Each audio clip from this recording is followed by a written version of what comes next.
Bapak bikin jus dari buah-buahan busuk gini. Iya, emang kenapa? Gak mau bantu apa?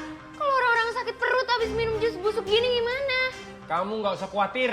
Gak usah khawatir gimana? Ini bahaya loh, Pak. Kamu ikutin perintah Bapak. Kamu jangan sok suci kayak ibu kamu. Kamu mau uang banyak kan? Mau, tapi...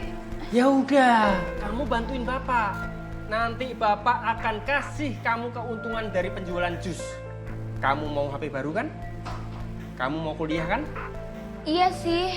Maka dari itu, kamu bantuin Bapak peres buah busuk ini. Nanti Bapak beliin HP baru. Tahun depan Bapak kuliahin kamu.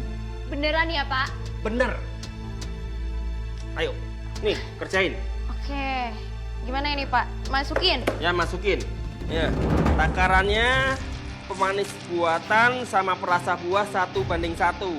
Rasanya biar seger seperti kita pakai buah yang fresh. Ya. Ya.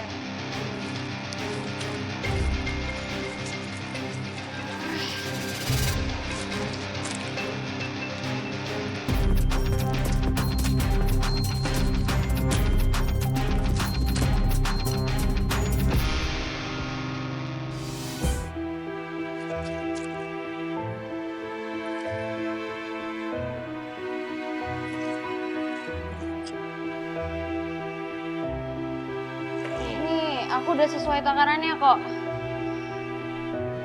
Kalian lagi ngapain?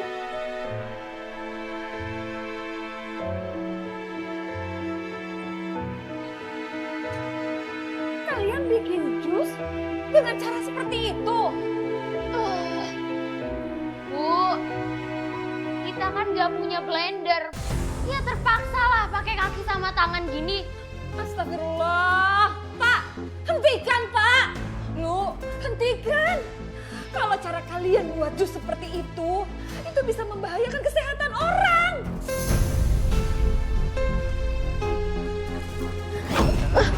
Kalau kamu berisik terus, aku akan ceraikan kamu malam ini juga.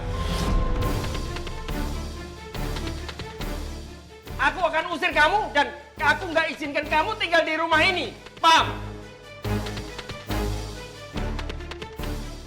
Jangan ngoceh terus. Tahu nih ibu, bikin kesel orang aja, berisik tau gak? Udah ibu mending pergi aja deh sana. Udah lu, kita lanjut. Iya Gak usah pak. peduli nih ibu kamu. Yang sok suci, Tahu. biar miskin terus. Iya.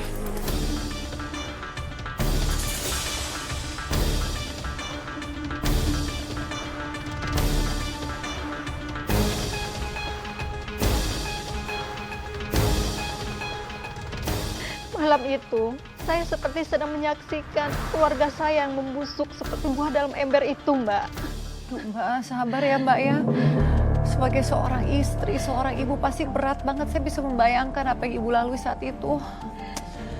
Lalu apa yang terjadi selanjutnya? Besoknya, suami saya memaksa saya menjual jus yang nggak layak konsumsi itu, Mbak. Astaga Mbak, kok tega sekali suami kamu? Iya, Mbak. Dan kamu bersedia Mbak? Dan gimana caranya Mbak bisa jualan jus yang udah nggak layak itu?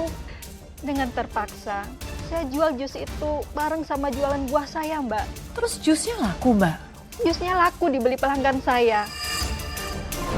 Nih Bu, karena ibu pembeli terakhir, saya kasih bonus beli 1 dapat 2. Makasih ya Pak, ini uangnya. Yuk, oke.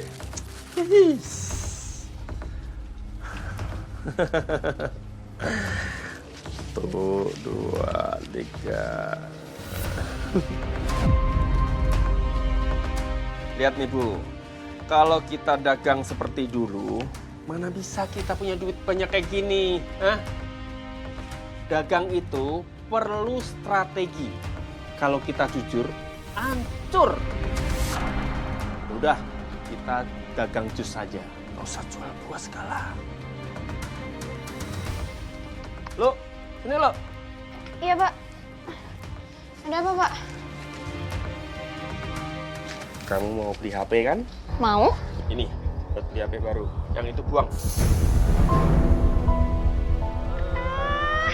Iya. Makasih bapak. Makanya rajin bantuin bapak. Jangan kayak ibu kamu lemah. Tahun depan kamu kuliah ya. Oke, Bapak. Makasih, Bapak. Strategi suami saya jualan jus itu berhasil, Mbak. Jusnya laku keras. Kok bisa gitu sih, Mbak? Apa pembeli gak ada yang curiga? Entahlah, Mbak. Mungkin dia tambah perasa dan gula tambahan. Jadi pelanggan nggak tahu kalau dia jualan jus yang busuk itu, Mbak. Jadinya suami kamu seneng banget dong, Mbak. Akhirnya strategi dia untuk mendapatkan untung yang besar itu berhasil juga. Suami saya pun jadi makin sombong, Mbak. Dia bahkan tega menuduh saya selingkuh.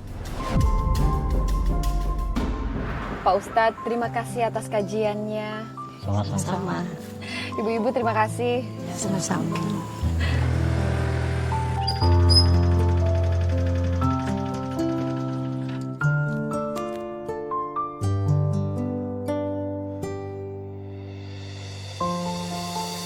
Pak Ustadz. Waalaikumsalam. Nih. Itu uang zakat dari saya. Ya, semoga dosa-dosa saya bisa lunas. Toko buah saya lagi laris manis.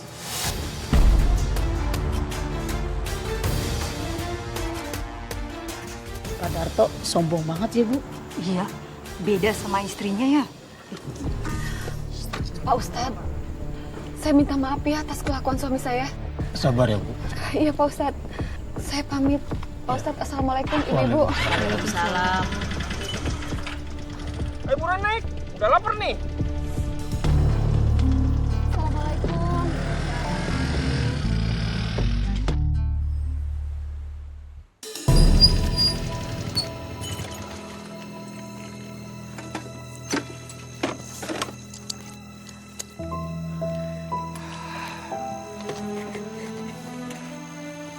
Pak, Apa? kalau bisa ngobrol sama Pak Ustadz itu bahasanya yang sopan dikit ya Pak. Beliau kan orang baik. Kenapa sih? Kamu peduli banget sama orang yang so alim itu? Astagfirullah, Pak. Ibu itu cuma pengen Bapak itu tuh bersikap baik sama semua orang. Aku curiga nih, jangan-jangan kamu punya hubungan di belakang aku. Astagfirullah, Pak. Jangan ngomong kayak begitu. Itu sama aja dengan fitnah. Dosa besar loh, Pak. Udah, nggak usah banyak ngomong. Ayo bikin jus. Cepetan. Cepetan. Sini. Buka peti itu. Ibu mohon, Pak. Bapak jangan jualan pakai buah busuk itu lagi, Pak. Dosa, Pak, kalau jualan pakai buah busuk itu, Pak. Kamu mau ngoceh terus apa mau bantuin? Cepat.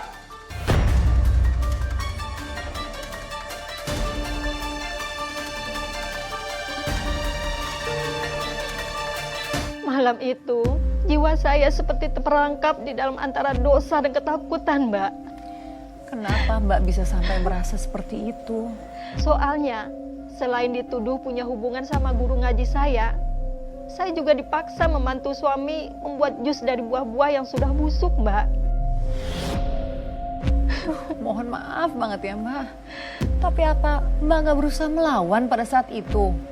Sudah, Mbak. Tapi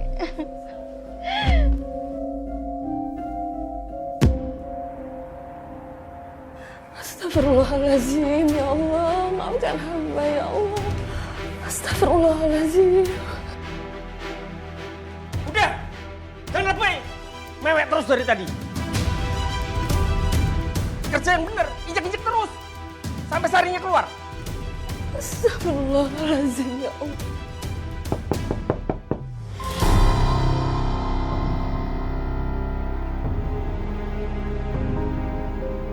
Kamu lapor ke Pak RT ya? Hah? Saya nggak pernah lapor sama siapa-siapa, Pak. Terus itu siapa? Sumpah, itu ibu nggak tahu itu siapa, Pak. Kamu bukain pintu. Jangan bilang aku ada di sini. Cepetan.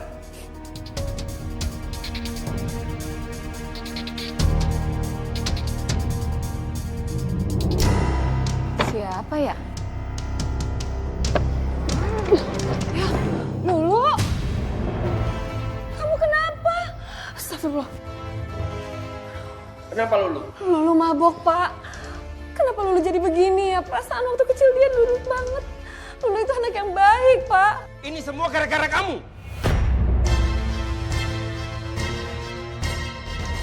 Kamu nggak becus mendidik Lulu. Kok Bapak nyalahin saya sih, Pak? Berisik banget sih. Cerewet banget. Lulu sudah gede, Bu. Nggak usah larang-larang Lulu. Iya, Ibu tahu kamu udah gede, Nak. Tapi kan Udah dah. Ngomong terus. Ayo bikin jus lagi. aku ngurusin Lulu dulu. Ngapain ribet ngurusin dulu? Ayo cepetan. Lepasin. Udah kasih. Astaga Mbak, apa yang Mbak rasakan saat melihat anak Mbak pulang dalam keadaan seperti itu? Hancur banget. Dan suami saya malah menyalahkan saya. Apa? Dalam kondisi seperti itu, dia masih aja bisa nyalain kamu? Iya Mbak, dia bilang saya nggak becus mendidik anak. Padahal setiap hari saya yang jagain dan doain anak itu. Mbak, sebagai sesama ibu, saya gemes sekali Mbak mendengar ini. Apa Mbak gak marah saat dituduh seperti itu? Saya malah ngerasa makin berdosa Mbak. Mungkin suami saya benar. Saya gagal jadi ibu. Lalu Mbak, apa yang terjadi setelah itu? Saya bantuin suami lagi Mbak, jualan jus. Astaga Mbak.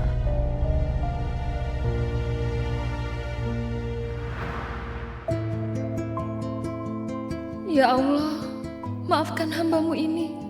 Aku nggak punya jalan lain. Bu, cepetan. Ada yang lewat ntar. Pak, nanti kalau ada yang keracunan atau diare gimana, Pak? Sekali lagi kamu bicara seperti ini, aku ceraiin.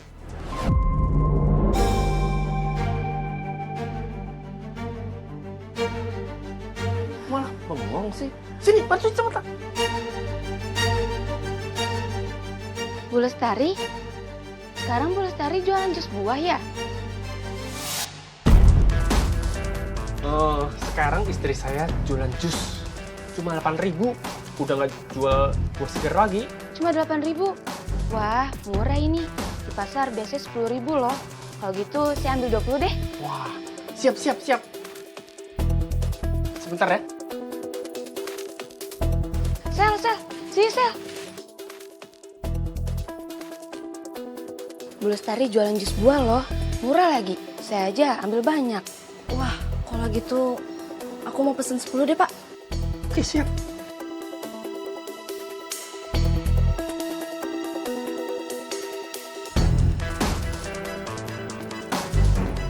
Masih.